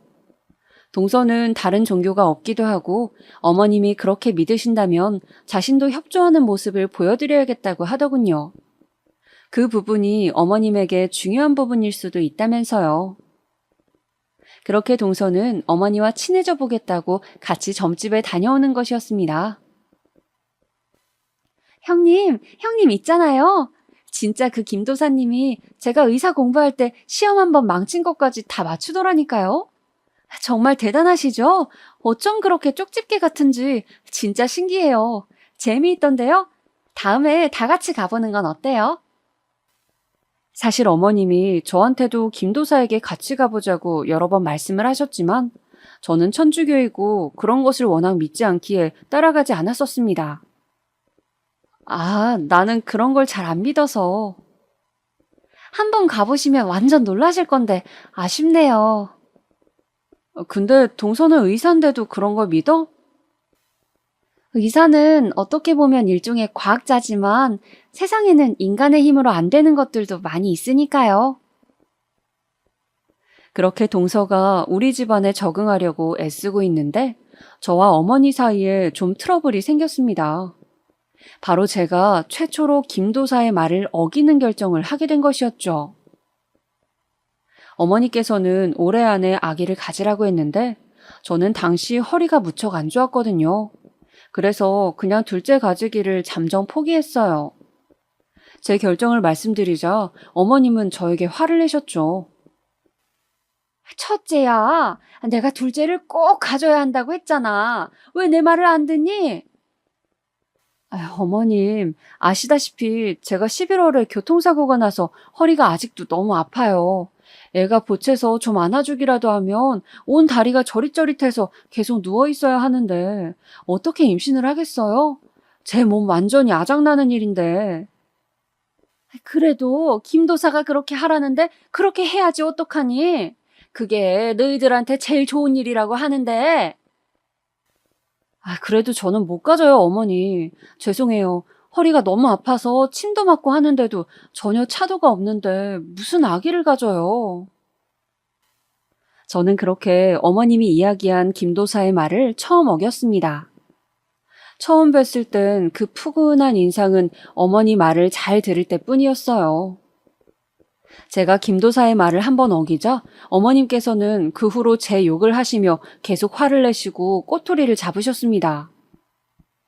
아기를 꼭 가져야 한다던 그 해를 넘기고 1년이 더 지났을 무렵 이번에는 화살이 동서를 향했죠. 김도사가 이번에는 동서에게 아기를 가져야 한다고 늦어도 3년 안에는 가져야지만 가정이 평안하다고 이야기를 한 것이었습니다. 동서도 안 그래도 아기를 가지려 했다며 자연 임신을 시도했지만 6개월이 지나고 1년이 지나도 임신이 잘 되지 않았어요. 그러자 동서는 자신이 산부인과 의사라서 그런지 아주 적극적으로 난임 시술을 받고 임신 시도를 하였습니다. 그러나 동서는 아기가 잘 들어서지 않는 몸인 것 같았어요. 몇 번의 시험관 시술에서 실패를 하고 또 몇 차례의 계류 유산을 겪어야 했습니다. 동서는 한 번은 너무 힘들다며 저에게 부럽다고 하더군요. 어버이날이라 함께 가족끼리 밥을 먹고 있을 때였습니다. 마침 정원이 있는 식당인지라 저는 밥을 다 먹고 놀고 싶다고 보채는 아이를 식당 마당에서 뛰어놀게 하고 있었어요. 동서는 웃고 있는 저와 아이의 모습을 보더니 말하는 것이었습니다. 지금 이 순간 저는 세상에서 형님이 제일 부러워요. 동서가 내가 부러울 게 뭐가 있어? 조카도 너무 귀엽고 예쁘고 건강하고 그냥 아기를 가지고 낳고 키우고 있는 형님이 너무 부러워요. 요즘 병원에서 임신한 환자들만 보면 제가 정신을 못 차리고 쳐다본다니까요. 너무 부러워서요. 동서, 스트레스 너무 받지 마. 아기는 하늘이 점지하는 거라고 하잖아. 형님, 저는 살면서 제가 꼭 해야겠다고 마음먹은 일은 대부분 이루고 살았어요. 그런데 임신이 이렇게 어려울 줄은 생각도 못했네요. 동서가 그렇게 임신 때문에 속을 썩이고 있을 즈음 저에게도 큰일이 생겼습니다. 바로 엄마가 위암 판정을 받은 일이었어요. 어느 날 바로 밑에 동생이 전화가 왔습니다. 누나, 왜 무슨 일이야? 왜 그래? 말을 좀 해봐. 엄마가 위암이래, 위암. 뭐?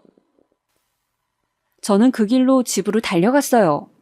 집에는 병원에 다녀왔는지 약봉지와 망연자실 앉아있는 제 동생의 모습, 그리고 방에 들어가 누워 계신 엄마가 있었죠.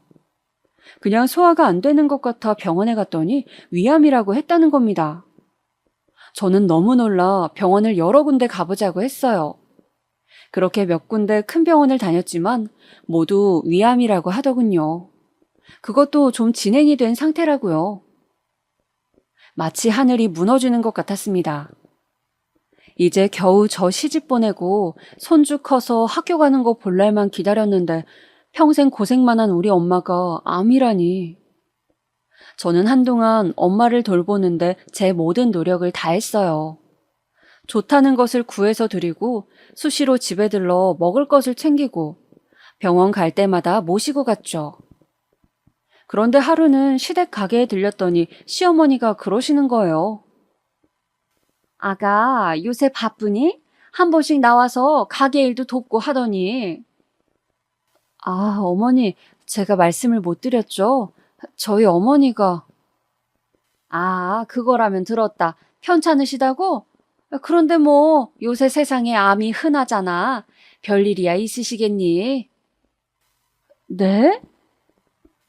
아니, 가게 일도 좀 돕고 아기 돌보는데 신경 써야지. 하루 종일 친정에만 매달려 있는 것 같아서 보기가 좀 그래서 말이다. 엄연히 출가 외인인데 안 그러냐? 저는 어머니 말에 울컥하고 올라오는 기분이었지만 어른인지라 같이 따질 수도 없고 그냥 말없이 못 들은 걸로 하자라고 속으로 되뇌이며 참고 있었습니다. 제 표정이 안 좋은 것을 본 남편이 와서 저에게 오늘은 그만 가라고 하면서 저를 끌고 밖으로 나갔어요. 저는 저를 붙잡고 나가는 남편도 그 순간 너무 미웠습니다. 당신은 당신 어머니가 저런 막말을 하는데 어떻게 나만 끌고 나올 수가 있어? 자기야, 기분 안 좋은 건 알겠는데 당신 어머니가 뭐야? 그리고 우리 부모님이 아직 장모님이 심각한지 잘 모르셔서 그래. 가벼운 암들도 많잖아. 그런 건 줄 아시는 거야. 좋게 생각하자, 어? 그래도 그렇지. 어떻게 아픈 우리 엄마에 대해서 그렇게 말씀하실 수가 있어?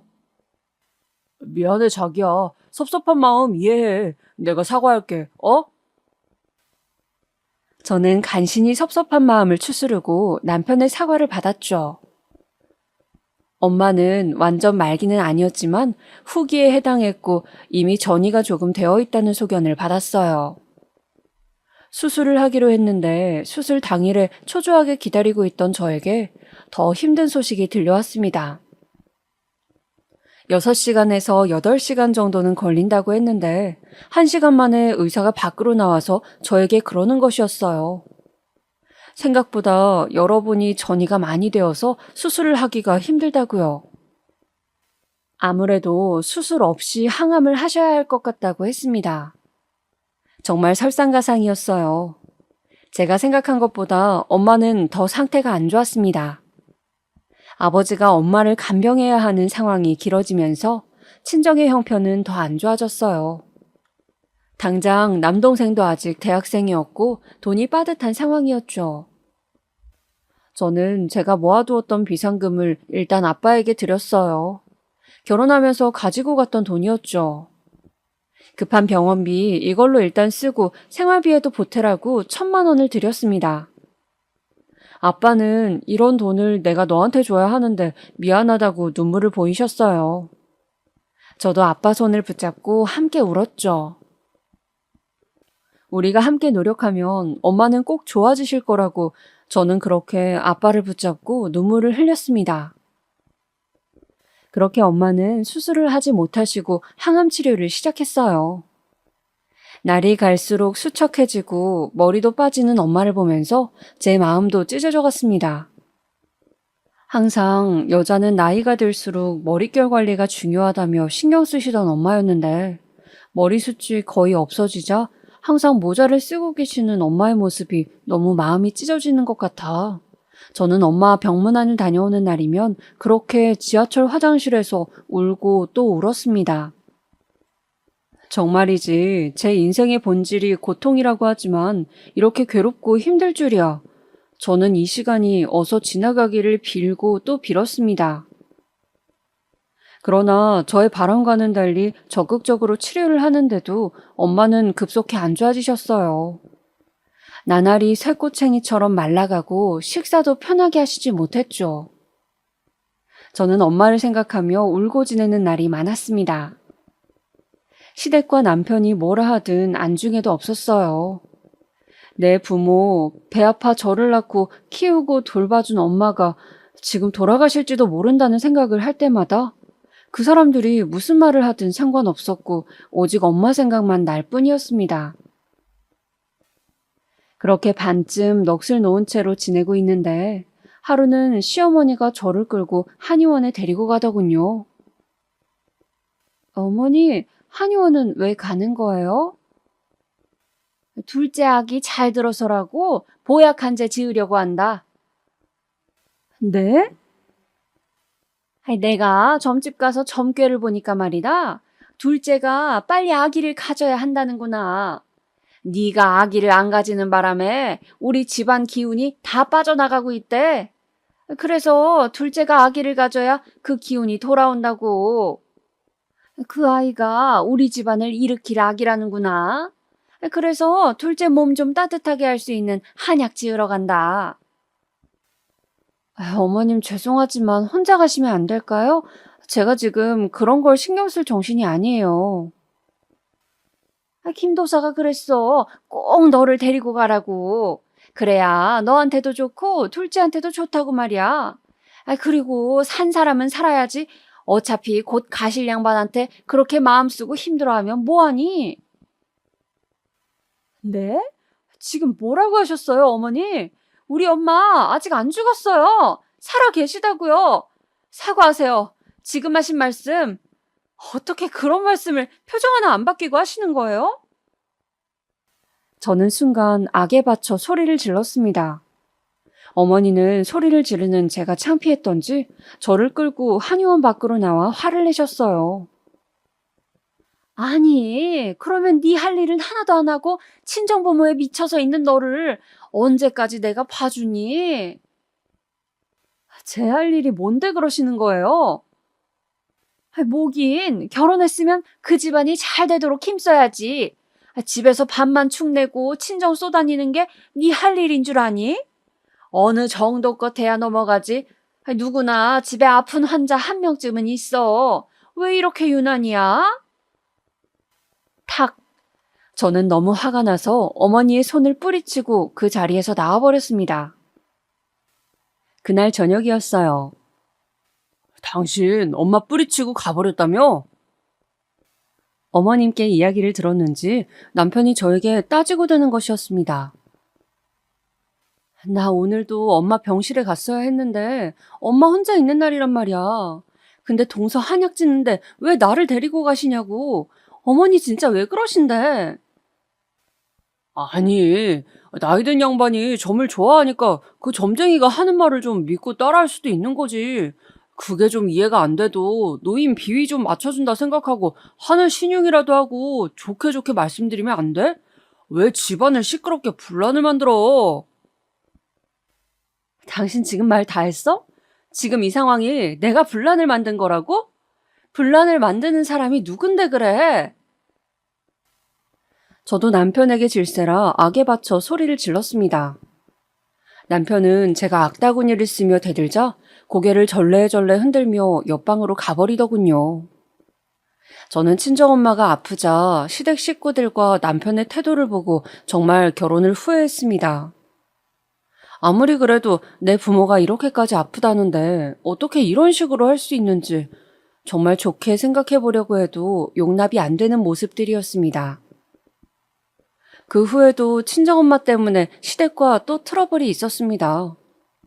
바로 남편의 사촌 동생의 결혼식이었습니다. 남편의 작은아버지에게 아들이 둘 있었는데 둘 다 노총각으로 집안 어른들이 장가를 못 가서 어쩌냐고 크게 걱정을 하고 있었어요. 그런데 그중 헬스 트레이너를 한다던 사촌이 장가를 가게 된 것이었죠. 당연히 시댁 식구들은 크게 기뻐했어요. 그리고 집안의 큰 경사라는 듯 당연하게 모두가 간다고 생각을 했죠. 그런데 하필 결혼식 장소가 제주도였습니다. 스몰 웨딩으로 제주도 레스토랑을 빌려서 하루 종일 식을 진행한다고 하기에 저는 엄마도 돌봐야 하고 한두 시간이면 몰라도 하루 종일 빼서 제주도까지 가기는 좀 힘들겠다고 남편에게 말했죠. 그러자 남편과 시어머니가 난리를 치는 것이었습니다. 당연히 가야지. 무슨 말도 안 되는 소리냐고. 제가 인간이냐며 남편과 시어머니는 불같이 화를 내는 것이었어요. 아니, 우리 엄마가 지금 아파서 죽네 사네 하는데 내가 그 결혼식을 꼭 가야 돼? 그냥 당신 사촌동생 결혼식일 뿐이잖아. 당신 혼자 다녀와도 되잖아. 우리 집에 오랜만에 있는 결혼식이고 모든 친척들이 다 올 텐데 며느리가 돼가지고 그 행사에 안 간다는 게 말이 돼? 왜 말이 안 돼? 사정이 있으면 못 갈 수도 있는 거지. 무슨 군대도 아니고 왜 꼭 가야 하는데? 됐다, 말을 말자. 넌 무슨 인간 말종이냐? 그렇게 남편은 시댁의 사촌 결혼식이 무슨 안 가면 죽는 행사라도 되는 양 말도 안 되는 며느리 돌이 운운하면서 저에게 화를 내는 것이었습니다. 엄마는 아프고 시댁에서는 날이 갈수록 저를 몰아세우고 저는 너무 힘이 들었습니다. 무엇보다 인신공격을 하는 그 말투들이 자려고 자리에 누우면 떠올랐어요. 뻑하면 친정엄마가 아파서 신경 쓰이게 한다느니 곧 죽을 사람이라느니 시어머니는 함부로 말하는 정도가 나날이 심해졌어요. 시부모도 부모라는데 어떻게 어르신들이 그런 식으로 말을 하는지. 신랑도 처음에는 양쪽을 말리다가 나중에는 자기도 힘들다며 이제 친정일 그만 신경 쓰고 남동생에게 엄마 챙기도록 하면 안 되겠냐고 말했습니다. 저는 기가 막혔지만 그냥 당신은 신경 쓰지 말라고 그런 거 바라지도 않는다고 하고 말았죠. 그러는 와중에 엄마는 나날이 안 좋아졌습니다. 저는 엄마를 보러 가는 날이면 마음이 칼로 도려내는 것처럼 아파서 항상 퉁퉁 부은 눈을 하고 다녔죠. 그런데 의사가 한 번은 비급여 신약 이야기를 하는 거였어요. 아직 보험 처리는 안 되지만 좋은 항암제가 있는데 기존 항암제가 부작용이 심하고 몸 전체에 탈모를 유발한다든지 밥을 잘 못 먹게 된다든지 하는 힘든 점이 있는 반면에 암세포만 찾아서 없애는 표적 항암제라는 것이 있다고 그걸 한번 시도해보면 좋겠다고 하시는 거예요. 지금보다는 훨씬 경과가 좋을 거라고요. 문제는 그 치료 자체가 비급여다 보니까 너무 비싼 것이 문제라고 했습니다. 저는 그 말을 듣는 순간 드디어 하늘에서 한 줄기 동아줄이 내려오는 것 같았어요. 돈이 문제가 아니었죠. 뭐라도 해서 엄마가 살 수 있다면 가릴 게 없었습니다. 동생에게 돈이 있냐고 급하게 물어봤지만 동생은 생활비 때문에 알바비도 몇 달째 미리 값을 하고 있다며 도저히 여력이 없다고 했어요. 도저히 1,000만 원 가까이 되는 돈을 만들 길이 없다고. 제가 모아둔 돈도 저번에 생활비로 쓰시라고 아빠를 드렸고 결국 저는 의사 동서를 찾아갔습니다. 동서에게 만나서 커피나 한잔 하자고 했더니 동서가 안 그래도 드릴 말씀이 있다며 자신이 일하는 병원 앞 커피숍에서 보자고 하더군요. 동서 잘 지냈어? 여기 아이스라떼가 맛있는데 그거 시키지 그랬어. 아, 그냥 커피를 한동안 마시면 안 될 것 같아서요. 커피 요새 안 마셔? 실은 형님, 나 임신한 것 같아요. 동서는 활짝 웃으며 저에게 임신을 한 것 같다고 말하는 것이었습니다. 정말? 와, 너무 축하해. 그동안 마음고생 심했잖아. 너무 축하해, 진짜. 저는 엄마의 간병으로 지쳐있던 중 기쁜 소식을 듣게 되어 좋았습니다. 저 역시 동서의 임신 소식을 기다리고 있었고 동서가 얼마나 그동안 힘들어했는지 알고 있었으니까요. 동서는 저를 보더니 그런데 무슨 하실 말씀이 있으신 거냐고 묻더군요. 동서 실은 우리 엄마 아픈 거 알고 있지? 네, 위암이시라고. 좀 어떠세요? 그것 때문에 내가 꼭 써보고 싶은 약이 있는데 그게 비급여라 너무 비싸서 돈이 좀 필요해. 남편은 그 돈이 없을 것 같고 혹시 나한테 돈 좀 빌려줄 수 있을까? 시댁 식구들한텐 비밀로 하고 말이야. 그런 일이라면 당연히 제가 도움이 되어드려야죠, 형님. 정말 힘내세요. 네? 고맙게도 동서는 자신이 모아둔 비상금이 있다면서 저에게 선뜻 돈을 빌려주었습니다. 저는 동서에게 빌린 돈 이외에도 약값이 계속 들어갔기 때문에 신랑 몰래 대출을 받았습니다. 당시에는 남편에게 말도 없이 대출을 받는 것이 두렵지도 않았습니다. 이판사판이었죠. 대출을 받겠다고 말하면 또 얼마나 시어머니와 함께 친정에 신경 그만 쓰라는 둥 그런 소리를 할지 뻔했기 때문에 말하고 싶지 않았습니다. 다행히 제가 경찰 공무원이라 대출은 쉽게 나왔죠. 비싼 약을 맞고 엄마가 어서 툭툭 털고 일어나시길 비는 마음만 간절했습니다. 그러나 저의 이러한 노력이 무색하게 엄마는 결국 세상을 떠나셨습니다. 마치 미라처럼 바싹 마르셔서 말이죠. 오히려 그동안 많이 울어서인지 엄마의 임종 순간에는 눈물이 나지 않았고 그저 비현실적으로만 느껴졌어요. 만지면 바스라질 것 같이 뼈만 남은 엄마의 손을 잡고 그저 엄마의 눈을 한없이 바라봤습니다. 평생을 자식 키우느라 뼈 빠지게 고생한 우리 엄마. 죽는 순간까지도 남편 걱정, 자식 걱정만 하는 우리 엄마. 저는 엄마의 마지막 모습을 오래오래 눈에 담아두고 싶었습니다. 마지막 순간에 엄마는 저를 바라보며 제 행복을 기원하셨어요. 그리고 아주 중요한 말씀을 해주셨죠. 제 가슴에는 엄마가 남긴 유언 한마디가 깊숙이 새겨졌습니다. 수영아, 너 자신을 위해 살아. 그 누구도 대신 살아주지 않는 네 인생이란다. 네, 엄마. 저 그렇게 할 거예요. 저 자신을 위해서 살아갈 거예요. 저는 굳은 결심을 했습니다. 앞으로 더 열심히 잘 살겠다고. 제가 사는 모습을 엄마가 하늘에서 보고 웃을 수 있게 하겠다고. 그렇게 눈물의 장례를 치르며 저는 엄마를 떠나보냈습니다. 발인을 하고 집으로 돌아오는데 엄마의 마지막 관속 모습이 아른거렸어요. 엄마가 너무 보고 싶었습니다. 이제 엄마 없이 남동생과 살아가야 할 아빠도 너무 걱정이 되었죠. 저는 며칠을 그저 아무것도 먹지 않고 누워 잠만 잤습니다. 아무것도 하고 싶지 않고 아무 생각도 들지 않았어요. 정말 산 시체처럼 저는 그렇게 시간을 보냈습니다. 남편과 아이가 저를 걱정해서 먹으라고 할 때만 간신히 한숟갈을 뜨고 또 누워 있었죠. 그렇게 일주일이 지났을 무렵 시댁에서 다 같이 저녁을 먹는 자리가 있어 저는 남편과 아이만 보내려고 했습니다. 그런데 남편이 또 혼자 있으면 굶을 것 같다며 재수 씨도 산 달이 3달인가 아무튼 얼마 안 남았다는데 가서 인사도 하고 좀 기운을 차려보면 안 되겠냐고 하도 부탁을 하기에 내키지 않는 발걸음을 시댁으로 향하게 되었습니다. 제가 도착하자 시댁 식구들은 걱정스러운 눈빛으로 저를 맞이해 주었습니다. 그 와중에 시어머니는 기분이 안 좋으신 것 같았지만요. 아직도 제가 어머니 말씀을 안 듣고 둘째를 안 가진 것이 불만이신 건지 저도 더 이상 신경 쓰고 싶지도 않아 힘없이 자리에 앉았습니다. 형님 오셨어요? 뭐 좀 드셔야죠.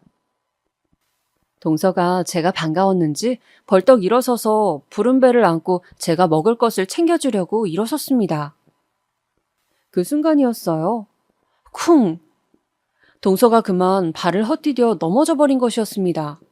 하필 그것도 앞으로요. 동서는 배를 움켜잡고 비명을 질렀어요. 배가 119 불러줘요.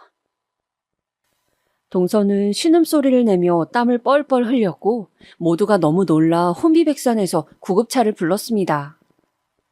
동서는 그렇게 구급차에 실려갔어요.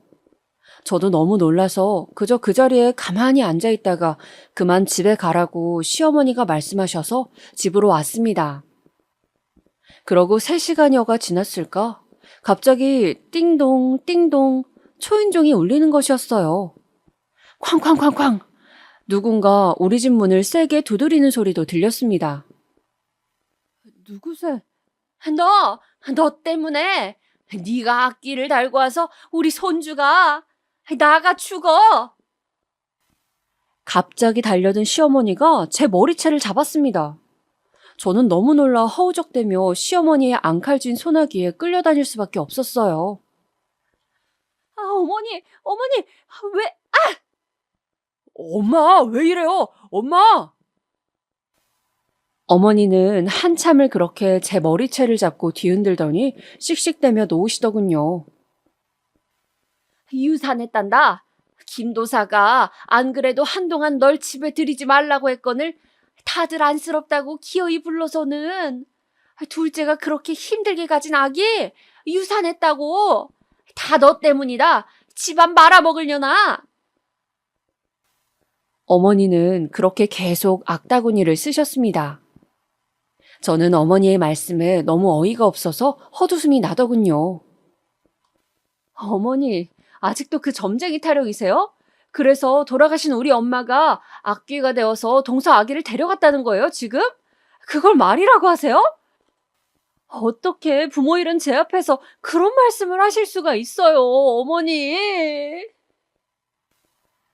저는 너무나 괴로워 가슴을 쥐어뜯으며 울부짖었습니다.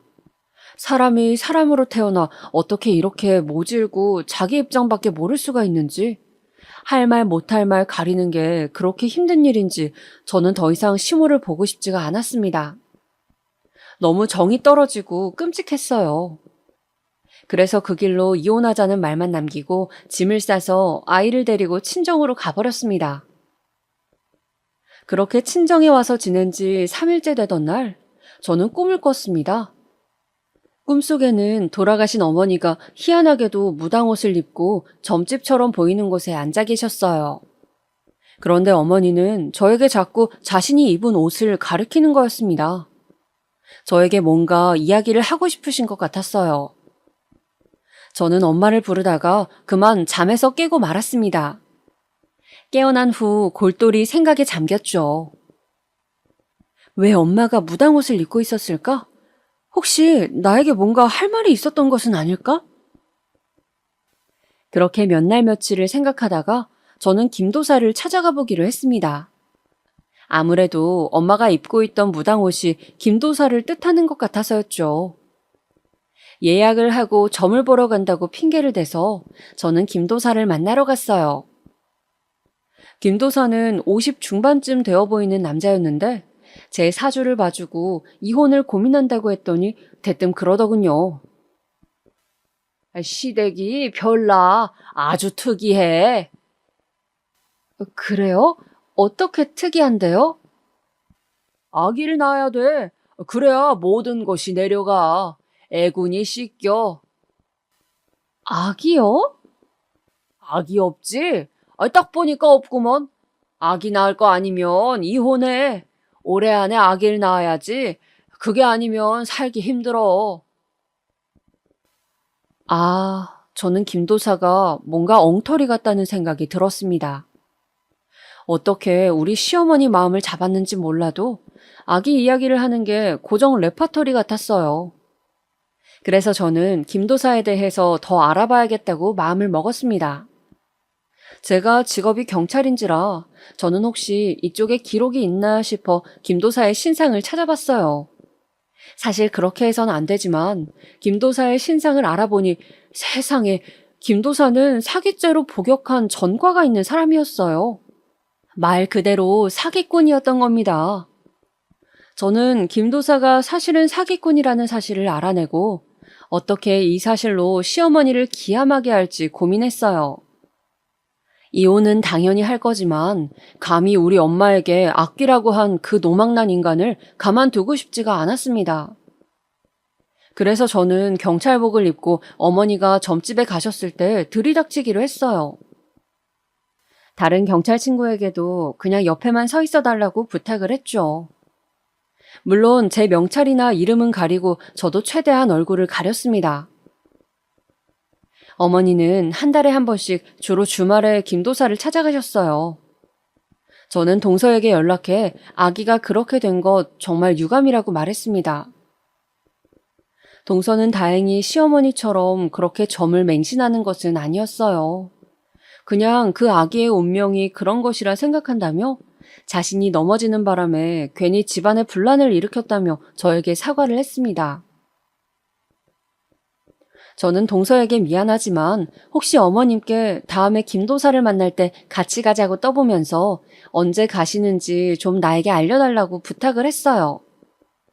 그렇게 저는 둘째 주 토요일이라는 날짜를 알아냈습니다. 그리고 김도사의 점집에 들이닥쳤어요. 벌컥 문을 열고 들어서자 어머니가 김도사 앞에 앉아 뭐라고 이야기를 하고 있는 모습이 펼쳐져 있었어요. 저는 그 앞에서 목소리를 굵게 바꿔내면서 말했습니다. 김명준 씨, 당신을 사기죄로 서로 연행합니다. 아니 왜 그래요 또? 나 감옥 잘 갔다 왔는데? 네? 형사님들이세요? 아이 참, 아줌마 일단 나가요. 네? 나가 계세요. 이분 역술인 아닙니다. 역술인 사칭하는 사기꾼이에요. 예? 어머니는 큰 충격을 받으신 듯 비틀거리며 일어서시더군요.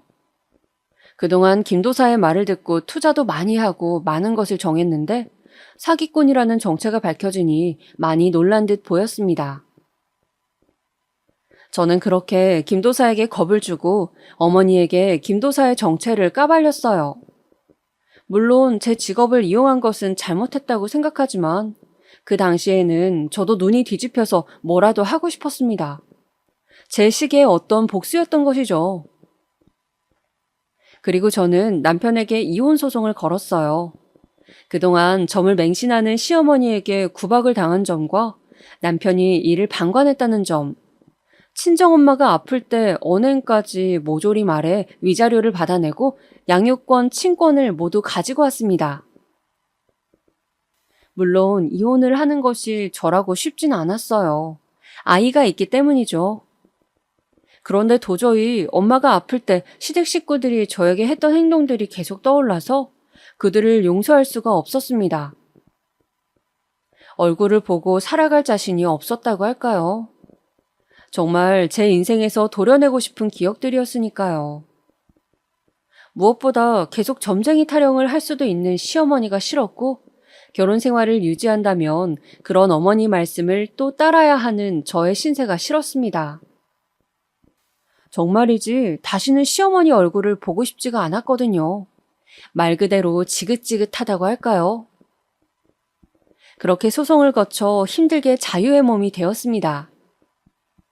돌이켜 생각해보면 그때 어머니가 꿈에서 저에게 무당옷을 입고 나타나신 것은 지금 생각해도 신기한 일인데 어머니가 딸인 저를 지옥 같은 시댁에서 구해준 것이 아닐까 하는 생각을 합니다. 무엇보다 제가 드리고 싶은 말씀은 종교든 점이든 뭐든 너무 맹신하는 것이 얼마나 위험한 일인지 많은 분들이 알았으면 좋겠습니다. 다른 사람에게 특히 그런 것을 강요하는 것은 또 다른 형태의 폭력이라는 것도요. 이혼 후 건너 시댁 소식을 들으니 김도사가 사기꾼이라는 걸 알고 어머님은 다른 점집을 또 다니기 시작했는데 거기서 말한 대로 투자를 했다가 많은 손해를 입고 망연자실하신 상태라고 들었습니다. 어머니는 김도사가 사기꾼인 걸 알고도 또 다른 점쟁이에게 간 것이죠. 도대체 그렇게 당하고도 왜 아직도 정신을 못 차리시는 건지 그냥 평생 저렇게 사실 것 같습니다. 지금까지 제가 어떻게 이혼을 하게 되었는지 그 눈물 나는 사연을 말씀드렸는데요. 들어보니 어떠신가요? 정말 기구하지 않나요? 지금까지 제 이야기 들어주셔서 감사하고 또 구독자분들의 가정은 저와 달리 항상 평온하시고 행복하시기를 기원하겠습니다. 제가 이렇게 남들의 행복을 빌어줘야 저에게도 다시 행복이 오지 않을까요? 그럼 오늘 하루도 즐겁게 보내시길 바랍니다.